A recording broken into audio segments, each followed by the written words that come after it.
ஒரு குட்டி ஸ்டோரி வாசிக்கலாமா? சந்தோஷமாக வாழ்வது எப்படி?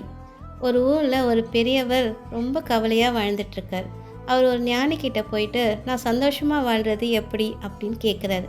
அதுக்கு அந்த ஞானி சொல்கிறார், உன் கவலை எல்லாத்தையும் ஒரு பையில் போட்டு வச்சுக்கோ, தினமும் அதை சுமந்துக்கிட்டு போயிட்டு வா அப்படின்னு சொல்கிறார். பெரியவரும் அவரோட கவலைகள் எல்லாத்தையும் ஒரு பையில் போட்டு அதை சுமந்துக்கிட்டு வராரு. ஆரம்பத்தில் பெரிய பையா சுமந்துட்டு இருந்த அவர் நாளாக நாளாக சிறிய பையா மாறிடுது. சுமையும் குறைஞ்சிடுது. அவரும் ரொம்ப சந்தோஷமாக மாறிடுறாரு. அப்போது ஞானி சொல்கிறார், தேவையற்ற கவலைகளை ஒதுக்கி சிறிய விஷயங்களில் கவனம் செலுத்தினா சந்தோஷம் தானாக வரும் அப்படின்னு சொல்கிறார். சந்தோஷங்கிறது வெளியிலேருந்து வருவதல்ல, அது நம்ம மனசை பொறுத்தது தான். மேலும் எப்போதும் புன்னகையுடன் இருங்கள், அது உங்கள் வாழ்க்கையை அழகாக ஆக்கும்.